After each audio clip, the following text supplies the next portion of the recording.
teo hatrany ny fahasoavana amin'Andriamanitra ray sy Jesoa Kristy tompontsika ry havako. Amen. Nandeha hivavaka isika. Misaoranao mandrakarivo izay ry Tompo, rainay any an-danitra fa tsy voahisanay ny zava-tsoa rehetra ataonao amin'ny fiainanay ary tsy ho voavalinay mihitsy. Ny an'ny tolotra ianao dia ny tenanay iray manontolo Tompo, indrindra ny fonay mba anjakanao anie. Amin'ny anaran'i Jesoa. Amen.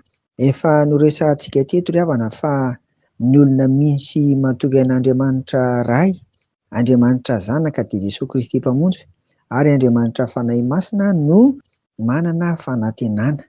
Manana fanantenana azy eo amin'ny fiainana, na izao izany na amin'ny ho avy. Fa ho kosa ny ohabolan'i Solomona hoe ary aoka ho toy izany no ianaranao fahindrena ho an'ny fanahinao, fa raha azonao izany dia hisy hiafarana ka tsy ho foana ny fanantenanao. Amen. Ohabolana 2:7-10. Aseho eto ry havako fa ny fahendrena azo dia mampisokatra ny amin'ny ho avy ary hananana fanantenana tanteraka, fanantenana tsy ho rava. Ato amin'ny bokin'ny ohabolana anefa ny fahendrena dia ny fahatahorana an'Andriamanitra. Noho izany dia izay matahotra an'Andriamanitra dia mahazo manantena azy amin'ny fiainany iray manontolo izao ary ny amin'ny ho avy rehetra. Ny fahalalana dia ny fahazahoana na ny fahafantarana ny tenin'Andriamanitra.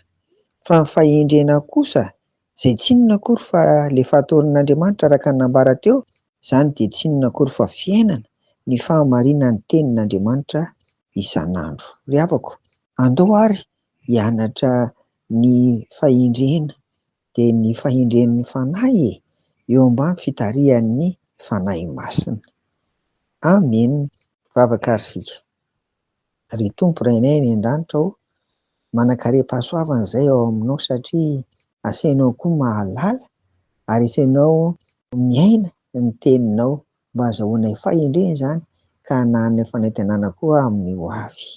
Dia misaotra indrindra Tompo, ny tontolo andronay, ny ho avinay rehetra dia aoka ny fanahinao masina ny taritalana anay mba hahazoanay fitahiana, fahasambarana, fiadanana ary indrindra ho tena mpanompono mandrakariva miaina araka ny teninao izay. Iriny hasangan-tahanay amin'ny anaran'i Jesoa izany. Amen.